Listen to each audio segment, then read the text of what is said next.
มัดเท่าไรนี่ขายนี่ฮะมัดละพันนี่พันกีบได้พี่น้องโบแมน1,000 บาทเนาะถ้าตีเป็นเงินบาทก็สิประมาณบาทหนึ่งนี่แหละเบาแนวหนึ่งเนาะไม่ต้นเนาะก็ย่างนักแนวหนึ่งพี่น้องเอ้ยเบาได้ว่านักพาเข้าไปนั่นละนี่ก็คือมีบนอยู่บนเศร้าเนาะไม่เท่าเลยก็ย่างนักอยู่ก็คืออันย่างยากที่ว่าย่างเฮ็ดเองคือเก่าได้พี่น้องเอ้ยเนาะเอาตัวนี้หันไผแก้ให้ก็บ่ได้มีตู้เฮ็ดจังไดเนาะคันสิเว้าก็เฮาถือมาแนวนี้เนาะไม่เท่าเนาะเว้ายังอันน่ะโอ้ยอย่าเว้านำว่าเบิ่งเฮือนไม่เท่านี่แหละเบิ่งเฮือนเบิ่งเฮือนนั่นน่ะเบิ่งเฮือนเพิ่นเอาได้ให้ไม่เท่าโอ้ยมันเอ้ลงแล้วไม่เท่ายันมันฮะเอ็นลงเฮือนเอ็นยันเฮือนฮักยันมันฮะไม่เท่ากันค้ำนี้แหละตัดไม้ในป่ามาค้ำบ่รักงามบ่เป็นตู้อ่อนได้เบิ่งแน่ไม้อันนั้นมันอ่อนมันกงเขาสิว่าไม่เท่าเอ้ยสังเกตเบิ่งฟ้าไม้โซล่านี่พี่น้องนี่เห็นบ่มีไผสิปรึกษาแล้วมาปรึกษาเฮาบ่ไม่เท่าแม่นะผู้ชายผู้เจ้าปรึกษาผู้เจ้าจังเป็นอะไรเอ้ยทงละโลไม่เท่าเอ้ยเฮาติดข้างแน่หรือจะมีซิ่งอยู่บ่มาติดอีกก็ได้จังไรเพิ่นสิบ่ฮอดโลโอ้ยมันก็ฮอดโดย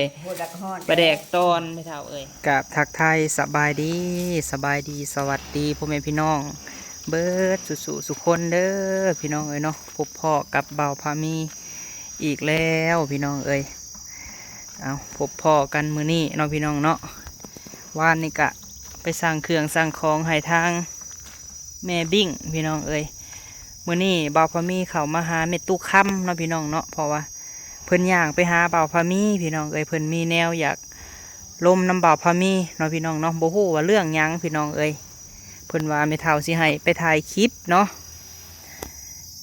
มีแนวถามเบาพามีพี่น้องเอ้ยเพิ่นมานอนเฮือนแต่วันนี้อันนี้พักยังพี่น้องเนาะน่าจะกินได้บ่เอิ้นพักยังกินกับซุปหน่อไม้บ่มีกับบ่ฮู้ว่าพักยังแต่น่าจะกินได้อยู่พี่น้องมื้อนี้พี่น้องเอ้ยเนาะบ่าวพามีทางแม่เนาะผู้เพิ่นอุดหนุนปลาแดกซอยบ่าวพามีหั่นแหละมื้อก่อนเพิ่นสั่ง30 โลแต่ว่าเพิ่นให้ไปส่งให้พี่น้องเพิ่นน่ะ20 โลพี่น้องแลอีก10 โลให้มาแบ่งกันบ่าวพามีสิมาให้มีทุกค่ำนำเนาะเพราะว่าเพิ่นให้แบ่งให้ตู้2 โล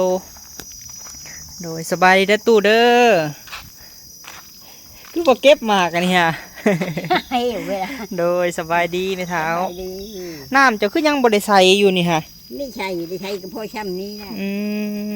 เจ้าอันนั้นเด้อไม่เท่าเด้อ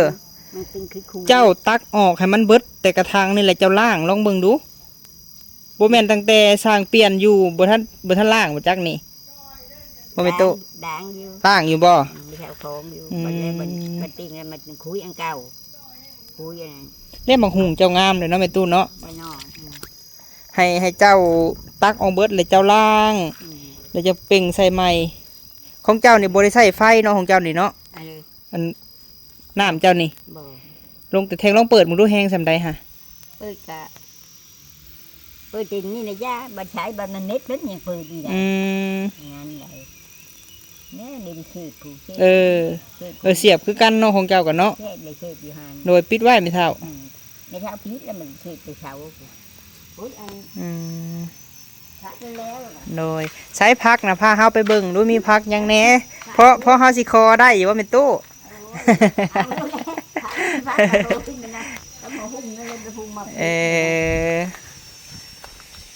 เขาเห็นเจ้าย่างมาเมื่อวานนี่โอ้งามแท้ผักมันต้นนี่นะไม่เท่าเนาะคือบลกเป็นลวกกินเนี่ยคุดนี่ได้ใช่ได้ขี้คุมแทงใช่ไหมขี้ดินนะบอกดินอย่างนี้คุดก็ไม่ได้อันนี้มะเขือคืนมะเขือคืน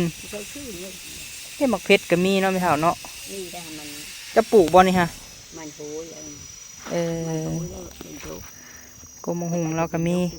เพราะว่าดินเป็นตู้ค่ำนี่หันดินเดิมพี่น้องแล้วมันงามแน่บ่าวพมีผัดคุ้นนะเอาดินบนอื่นมาใส่ให้กันไม่ทำไม่ได้เชื่อพูนเย็บเธอใด งามเมลีเนาะไม่เท่าพักเจ้านี่เนาะ เขียว เขียวอยู่ จะมากับน้องตูนบ่ แม่ อืมเพิ่นเฮ็ดหยังเดี๋ยวนี้ไม่เท่า เฮ้ยนอนฉันไม่ดู นอนทาราลูก นะไม่ดูแค่เนี่ยก็ว่านเอา เออ เยอะเลย เสียงอันนี้ดังพี่น้องเอ้ยตรงยาง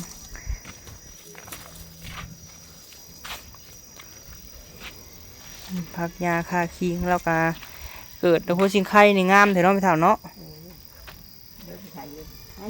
เราไม่กันยัดที่รถโฟกินไง หน่อไม้ฮะจะเอาไม้ใส่ cái nàng nó ao hừ อืม mình phố mình ở đây nè như này mẹ phụ khum ao cái đấy ปวกและ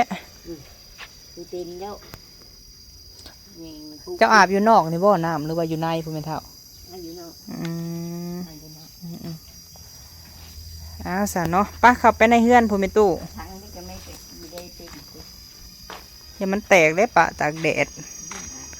เป่งน้ำใส่ให้มันเต็ม gì đó tin tin เออ thằng ấy thì tin tin tin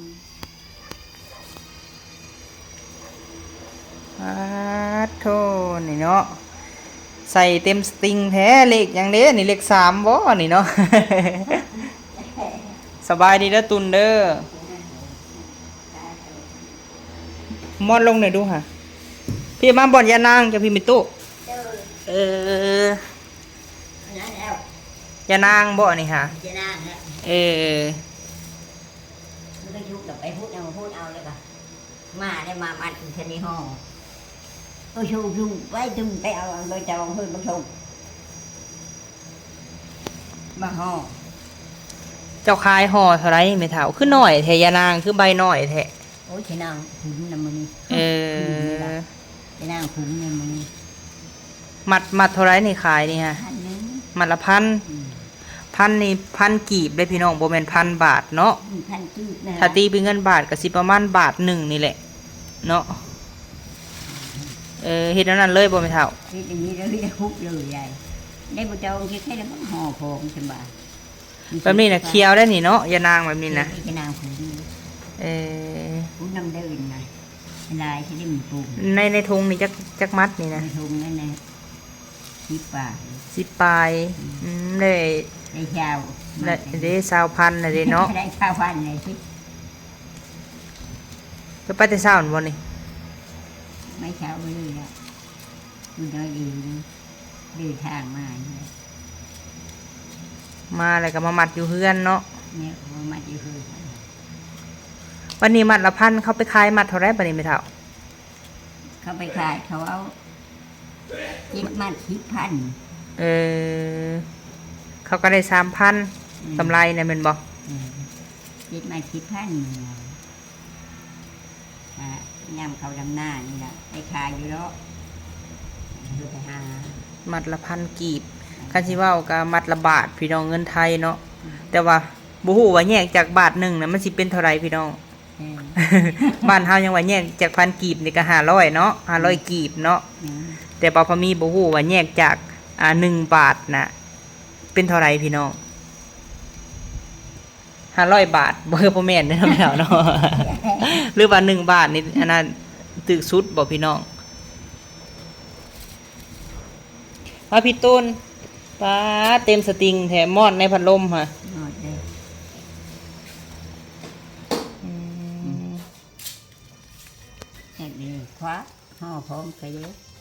ตัดผมแล้วไปตัดกับไผผมค่ะไผพาไป ôi ป้าอืม hay cái ba mà thà ย่างมาแต่ว่านนี่บ่พากันย่างมาฮะ màจะทำไม่ชื่อ มาซื่นบ่ซะแม่เฒ่า มาจะไม่ชื่อมาผมจะจู จะมาพ่อแม่ตู้จ้อย โจ้จะ เออ มันไปมันทา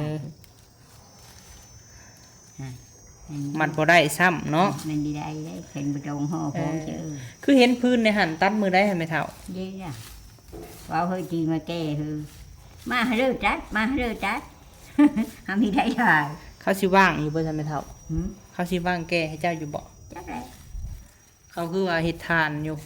เขาที่ขาดจะเขาchịu kè hư vào hôm nay mà kè hư cho nó โทรหาเพิ่นอันว่าละตีอยู่ไสเพิ่นบ่สบาย อืม อยู่เตาถ่านพุ่นตอนนี้ค่ะน้องลาตีหันเจ็บหัวว่าบุกเฮ็ดทานว่ามันได้100กว่าสอบเพิ่นบ่น้องเฮานะเฮาก็บ่ได้ถามเพิ่น ก็ได้แล้วท่านเจ้าใหญ่แค่ไหน เห็นเพิ่นให้มาดังเฮาให้เห็นเพิ่นแก้ทานมาให้เฮาดังก็หลายสอบเติบอยู่ มาเฮาพี่บอก แม่นแล้วก็เมื่อดังอยู่เฮือนนำแต่อันทานเซาน้อยตะกี้กาบทานก็ยังดังบ่ได้เบิดแม่เฒ่าเอ้ย แม่น่ะ ประหยัดดังดิซะ แม่น่ะ เออ แม่เท้าก็มาตั้งแต่คู่เนาะไม่ดังไม่ดังพื้น เออ ดังพื้นทานฮะ เนาะกินข้าวกินน้ำแล้วบ่ยังเป็นยังคือบ่กินวะยังบ่ได้กิน ยังเป็นยากเป็นยาก ยังภรรยาไปตู้เฮ็ดหยังไว้ให้หลานกิน โอ้ยอันเอามาเคยอะไรมาต้ม ก็คือเอามาต้ม ต้มแล้วก็จำดาไว้ไว้กระดูกมันพี่เจ้ากินน้อยไปคุยจะนานกว่านึง ตำมะเขือคืน มาคือวานก็มีจอง ไอ้ตุนบ่กินติ เจ้าเฮือนั่นคอยมือกาล่ะ มักเผ็ดฮะ บ่แล้วมาคือนั่นเราคนที่ได้กาชื่อห้างก็จือหัน วันนี้หันอยู่ทางเตาถ่านพุ่นน่ะแม่เฒ่าตุนเพิ่นกำลังเผาทานบ่ตอนนี้แม่เฒ่าหรือว่าอันเพิ่นโกยออกควัดออกเบิดแล้ว ทานนั้นไม่เท่าโกงไม่โกงแล้วก็ทุมแล้วก็มา โดย เมื่อนั้นมื่อชื่นนั่นเพราะแม่มากก็เด้ออย่างจูดเดี๋ยวมันกลางคืนนี่ยมันคุมมีคุมนี่มันใช่ไหมเนาะ เออ มีแค่ในมือเอาอีมือนี่คือผลิตเป็น มีขายางเป็นมือยางไม่มีมือ เมื่อยย่าง เป็นมือยางแบบในมือเอาชิ้นมือจูดแล้ว คือถ้าว่าจูดแล้วกลางคืนกับเจ้าบ่ลุกเบิ่งค่ะแม่เฒ่า ก็มันนั่นแหละ ครัวแบบหั่นนู่นนั่นนี่เจาะมันใหม่บ่ใหม่ก็เจ้าเป็นคนเบิ่งเนาะเออ จบชื่อว่านั่นแล้วจบกลางคืน สรุปแล้วก็เบาแนวหนึงเนาะแม่ต้นเนาะก็ยังหนักแนวหนึงพี่น้องเอ้ย เบาได้ว่านักพาเข้าไปนั่นละ แม่นเบาคือตอนนี้ก็คือมีบ่อนอยู่บ่อนเศร้าเนาะแม่เฒ่า แม่ แล้วก็ยังหนักอยู่ก็คืออันยังยากที่ว่ายังเฮ็ดเองคือเก่าเด้อพี่น้องเอ้ยเนาะ แม่ เอาตัวนี้หั่นไผแก้ให้ก็บ่ได้แม่ตู้เฮ็ดจังไดเนาะคันสิเว้าก็เฮาถือมาแนวนี้เนาะแม่เฒ่าเนาะ เออเฮ็ดจังไดคันแม่ตู้ค่ำนี่บ่พาไปเนาะแม่เฒ่าเนาะ ก็คือมันยังก็สิบ่ได้พี่น้องเอ้ยทานก็คือสิบ่ได้ขายเพิ่นฮู้เงินอยู่บ่สาวๆเอ็นนาฮะ หูแล้ว ฮู้อยู่เนาะ หูอยู่ เออฮู้จักเงินอยู่แต่ว่าบ่ฮู้จักว่าบ่กล้าไปเนาะบ่กล้าเข้าป่า มีกล้าไปผู้เดียว เออก ลางคืนก็เจ้าก็พี่เจ้าอยู่แล้วฮะเจ้าหูเจ้าห้อยผัดไม่เท่าไปเบิ้งนะแนะนำมันมียักษ์เจ้ากันเจ้าแล้วกันมีคนนึงมีไม่ย่อยไปหามีคุ้งดอกคุ้งทานนะ บ่เป็นถ้าสิเว้าก็ มันมีไม้บาด แม่ตู้คำยังแม่ตู้คำยังเป็นสาวรักให้อยู่พี่น้องเอ้ยยังเป็นสาวรักยังเป็นหัวหน้าครอบครัวเนาะยังเป็นผู้นำพาและจักสิว่าจังใดไม่เท่าเอ้ยเฮ็ดซ้ำเหือซ้ำแห้งหั่นแหละเจ้าก็สมมุติว่าเจ้าขายทานนะไม่เท่าเด้อเจ้าซื้อข้าวไว้บ่คันเจ้าขายทานเลย เขาเลยยังไม่ได้ชื่อไว้เขา ยังย่างอยู่เนาะ เขาก็ เม็ดอะไรเขายังวิ่งนั่นกะเม็ดอะไรไป มันก็เบิดแล้วมันหึงแหละเนาะ แต่หึงเม็ดอะไรมาได้ยังไม่ได้ชื่อแล้วยิงไปนำมันนั่นละไปก็ชื่อแล้วคือกินี่ก็ให้ท่านผ่านได้น้อยนึงเฮ้ยหน้าได้ไปนึกพินผ่านได้ชื่อกินชื่อกินก็ชื่อน้ำชื่อกินมันนั่นแล้วเธอเลยชงเชนให้เพิ่นนำบ่เงิน5-6เชนนี่เนาะไปทีแง่ชื่อพื้นที่ได้ชื่อพื้นก็4 เชน5ได้3 รถ รถเนาะ นี่ชื่อพื้นมี มีได้ชื่อเขานั่น ไม่ แม่น อีแล้ว เอ้ยเฮาเข้าใจอยู่เพราะว่า เม็ดอีแล้ว เงิน4-5-6 แสนเนาะพี่น้องเขาสิว่าก็เงิน 1,000 บาทนี่ต้องแยกซื้อหลายๆอย่างเนาะ เนี่ยชื่อหลายอย่าง แม่น คือจะว่าชื่อกินได้ยังชื่อค่ะเขามาชมเขาเห็นเขาได้ค่ะ ไอ้ตนแล้วเขาก็ให้กินเนาะ อืม เฮ็ดซ้ำเฮาเฮ็ดได้แม่เฒ่าเอ้ยเฮ็ดหยังกะ เฮ็ดได้ชงรสชาติ จักหน่อยไปหูดยานอกยานางจะเป็นเจ้าล่มเจ้าท่าในป่าบ่มีไผเห็นได้แม่เฒ่าเอ้ยจะไปผู้เดียวเจ้า ไปน้ำคืนนี่แล้ว ไปใกล้ๆนี่หันได้อยู่ดอก ไป ใกล้ก็สมมุติหาว่าคนบ่ไปพ่อหันเจ้ายังเป็นเมื่อยอยู่บ่คู่มือนี่ฮะ เมยค่ะเมยจะเป็นเมยเลยตั้งแต่เมยเลยอ่ะมีดีหาพ่อไปพ่อมา เออ หาเมยอยู่หาไปเมยก็ไปคุมเองตัวเองไงแหละ คุมเฮงตัวเอง เองตัวเองไปนะ เมื่อยกับคันผักปะท้องให้อยากพี่น้องเอ้ย เนี่ยโอ้ยแม่น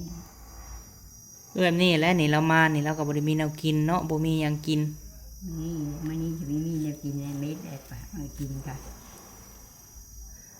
เพิ่งก็อยู่เพิ่งก็พอได้กินหาหน่อไม้ดูโต๊ะนั่นละไปยังมันนั่นละ นั่นแหละเนาะสาเหตุที่ว่าคันอยู่เฮือนแต่ละมื้อก็ได้อยู่พี่น้องเอ้ยขอบคุญขอบคุณพ่อแม่เนาะที่ซอยแต่ว่าแม่ตู้ก็ยังดิ้นรนเนาะบางท่านก็เพิ่นอาจจะบ่เข้าใจพี่น้องว่า เป็นหยังแม่ตู้มีเฮือนแล้ว เนี่ยนะว่า คือบ่ค่อยมาอยู่เฮือนเนาะ แม่น อันนี้ก็เป็นคำถามเนาะสำหรับคำนี้ก็ แม่น คือพี่คือน้องเห็นเนาะพี่น้องคือหลานเนาะคือหลานในน้องตูนแล้วก็แม่เพิ่นถ้าแม่ตู้บ่พาเฮ็ดแม่ตู้บ่นำพาเนาะทุกสิ่งทุกอย่างเนาะแม่เฒ่าเนาะ เดี๋ยว ล้วนแล้วแต่ว่าในครอบครัวเราหันคันเราบ่นำพาแม่นบ่ได้กิน แม่น คือถ้าว่าในอยู่แนวกินคือกันถ้าว่าเราเฮ็ดก็จังได้กิน ตุนเฮ็ดหยังได้ให้แม่เฒ่าได้ เฮ็ดกินหยังให้แม่เฒ่าเป็นอยู่บ่เคยเฮ็ดอยู่บ่แม่เฒ่า เคยเฮ็ดอยู่ เคยเฮ็ดอยู่แซ่บอยู่บ่ เฮ็ดก็ ทอดไข่ ทอดไข่นะมาเฮ็ดกัน ถ้าบ่มีไข่ได้ใช่แม่เฒ่า มีไข่ก็ เออมัน ต้มไว้อยู่โต๊ะไว้นั่นแหละ เฮ็ดได้ซำนี้เนาะแต่ว่าแนวอื่นน่ะบ่อันนั้นเนาะแนวกินเนาะเรากับปกติเราดอกพี่น้องเอ้ยเรากับคนแนวนี้เนาะ เดี๋ยว แม่เราก็ซ้ำนั่นแม่เราก็เดี๋ยวนี้หั่นเห็นคนก็อยากเล่นได้ไม่เท่าเดี๋ยวนี้ฮะ เฮ็ดสมมุติเฮ็ดน้ำทางน่ะเฮาเห็นอย่างมานี่แนมไปแล้วบ่เห็นแล้วบัดนี้ฮะลี่ได้บัดนี้ แม่น่ะคนมันไม่ได้อันนั้นได้เดี๋ยวนี้ ถือว่าได้ซำนี้ก็ดีแล้วพี่น้องเอ้ยแม่เราหั่นจักปีก็จะว่าเราเป็นบ้านน่ะ อยู่ในห้องคิดชงปี 12 ปีพี่น้อง ปีแล้วก็ชามปีน้ำมีได้อ่านถึงมี 3 ปีหั่นบ่ได้อาบน้ำเลยพี่น้องเรารอดมาได้พี่น้องเอ้ยค่ะสิเว้าเนาะ เดี๋ยว เรารอด รอดชำนั้นแล้วก็ว่ามีรอดชมิดนั่นละ แรกๆค่ะพี่น้องสังเกตเบิ่งน้องละตีเขามาถ่ายนั่นเล่นพี่น้องเอ้ยปุ๊บเข้าป่าผู้พี่น้องว่าเราบ่ได้ให้ถ่ายแล้วก็เราสิให้ถ่ายแต่ผู้ชายพี่น้องคือบ่พอมีเข้าไปเราสิเข้ากล้องนํแต่สมัยตะกี้เนาะ แม่ 13 ปีบ่ได้อาบน้ำพี่น้องคิดเบิ่ง5มื้อนี่ยังบ่แห้งแล้วมื้อ1 2มื้อคาบเดียวก็ยังบ่แห้งแล้วเนาะแม่เฒ่า เดี๋ยว 3 ปีมันบ่อาบพี่น้องเอ้ยน้ำนะแล้วก็รอดมาซำนี้ก็ถือว่าบุญได้พี่น้องเอ้ยบุญอยู่ ไม่เท่ากับว่ามีรอดไปก็อาจารย์พี่เว้า ไม่เท่าเว้าก็ไปอาบน้ำดิไปอาบน้ำก็เพิ่นห้ามไปเอาจริง คุมื้อนี้ยังไปโบสถ์อยู่บ่ ๆไปแล้ว ไปโบสถ์ก็จ้างรถอีหยังก็ต้องเสียเงินได้เนาะ โอ้ไม่ได้เธอโชว์เชนจากลูกไปเชนเช้าชามพูนก็พูดได้เช้าไปมาหนะไปครับมัน เข้าในเมืองผู้ใดพี่น้องเอ้ย ในมือ ต้องวันเสาร์วันอาทิตย์และต้องไปอธิษฐานอีหยังของเพิ่นนั่นแหละเนาะแม่เฒ่าเนาะ ไปที่ทานที่นั่นแล้ว พอเพิ่นเคยเข้าแล้วพี่น้องเอ้ย เคยเข้าเคยไปที่ทานแล้วไป บ่ว่าเนาะแล้วแต่ไผที่ศรัทธาแบบใดพี่น้องเอ้ยเฮาก็บ่ได้ลบหลู่เนาะอีหยังกะ แม่ โดยเอาแม่เฒ่าเอ้ย ทิ้งกะ เฮามามื้อนี้แม่เฒ่า คือว่ามีแนวอยากเว้านำเฮาบ่ เดี๋ยวว้าวอยู่ เว้าหยังอันน่ะ โอ้ยอย่าเว้านํมาเบิ่งเฮือนไม่เท่านั่นแหละ เบิ่งเฮือน เบิ่งเฮือนอันนั้น เบิ่งเฮือนเป็นแนวใดหาแม่เฒ่า โอ้ยมันเอ้ลุงล่ะไม่เท่ายันมันฮะ เอ็นลง เอ็นลุง เฮือนเอ็นยันเฮือนฮัก ยันมันฮะ ไม่เท่ากัน เลยให้เขามาเบิ่งบ่ อืม อืมเบิ่งแล้วเฮ็ดจังไดบาดนี่ บ่ตูน ไปสภาพไปเบิ่งหน่อยป่ะบอนใดเอ็นไอ้ใสมีตู้คือตาดีแท้มีตู้นี่ เดี๋ยวตุ้นแน่ เออ ไปเบิ่งอยู่ อยู่ในไส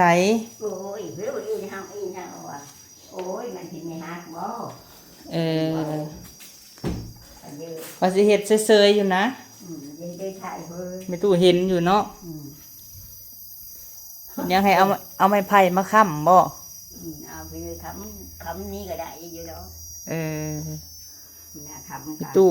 เจ้าน่ะหาก็เห็นหาก็สังเกตบ่ เออน่าจะสังเกตน่าจะเห็น อืมนี่ซึ่งใดจะเว้าฮะ กดไม่เท่าที่เขาบอกคำนี้แหละ ตัดไม้ในป่ามาค้ำบ่รักงามบ่มีตู้ ก็เอ๊ะเลยมันที่นี่อันหักอยู่บ่เนี่ยมันน้องจุ๊มันไปง้อนี่ก็ชุบบึงน้องฉัน ขึ้นมึงดูหาตูน คุณมึงดู ได้บ่ ไปง้อชุบบึงน้องหันมันอ่อนนะ ยันตก เป็นมือทุก เบิ่งเขาสิขึ้นนี่ ขึ้นมือด้วยฉันดูนะ โอ้เนาะไม่เท่าเนาะหั่นน่ะพี่น้อง นั่นไม่เท่าอยู่เบา เออเบิ่งเด้อพี่น้องเด้อหั่นน่ะมันอ่อนได้เบิ่งแหน่ ไม้อันนั้นมันอ่อน มันกงเขาสิเว้าไม่เท่าเอ้ย มันโกง สังเกตเบิ่งฟ้าไม้โซล่านี่พี่น้องนี่เห็นบ่เฮาก็เห็นเฮาก็เล็กก็น้อยๆอย่างเนาะหั่นเนาะมันจับฮะ อืม นี่ เห็นบ่พี่น้อง อืม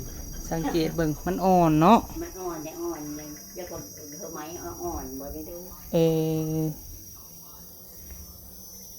มันบ่มีเสาไม่เท่าเอ้ยอยู่นี่หั่นบ่มีเสา ไม่เท่ากับเขาแน่นะ โดย มันมีเท่าแล้วก็มี เจ้าในตู้แฮก็ผิดสังเกตพี่น้องเอ้ย มันเคยมี ตะกี้มันบ่ได้ซ้ำนี่ได้ยินอยู่แต่ว่าแต่ก่อนฮะเออ แต่ว่ามันเองที่ชื่อได้มันถึงแล้วก็คือว่าเยอะเลย ไม่จะยู่เบิ่งบ่ว่าเลย อืมมันมีเท่าแม่ก็มันเนี่ยมัน เอ มี อ เท่า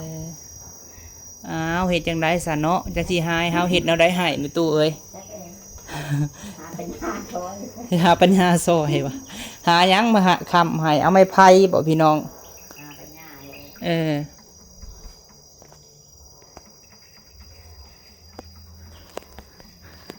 เอาว่ามันฮักง่ายบ่มันก็บ่ฮักง่าย แต่มันสิเอ็นพี่น้องมันสิเอ็นลงอะนะ มันจะเอ็นลุง เออ ไปถึงมันอ่อนได้มันมีอังค เขาเคยเว่าอยู่กับสร้างรถแต่ก่อนนะพี่เฒ่าเอ้ย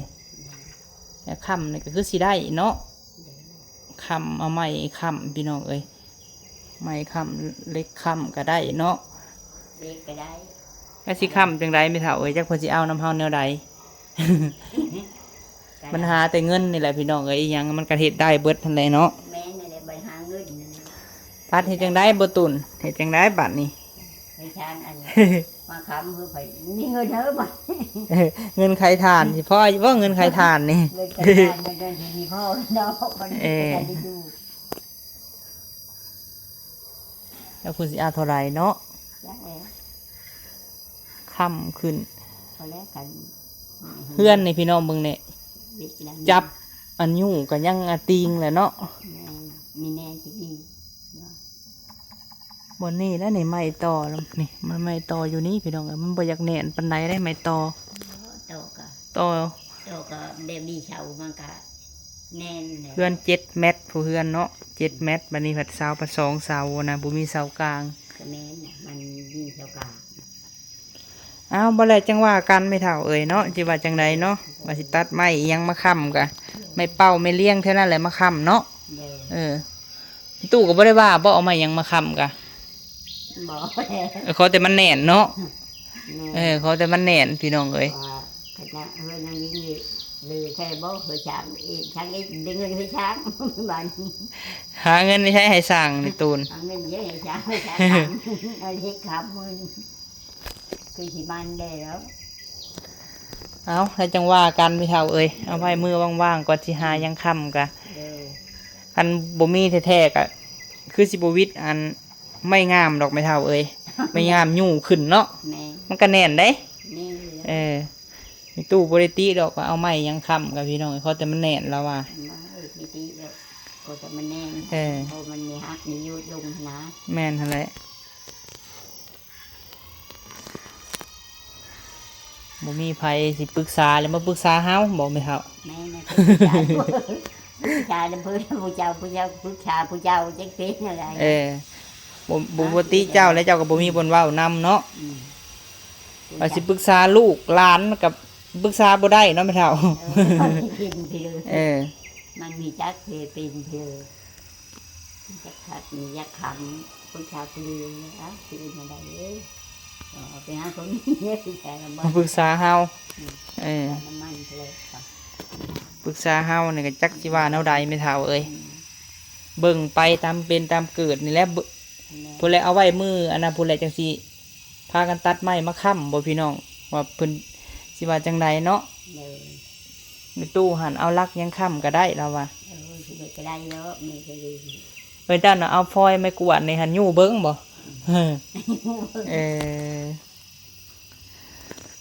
สั่นเนาะป่ะไปพูดก่อนไปเท่าเอ้ยแล้วจังว่ากันมาหายังค้ำกันเนาะ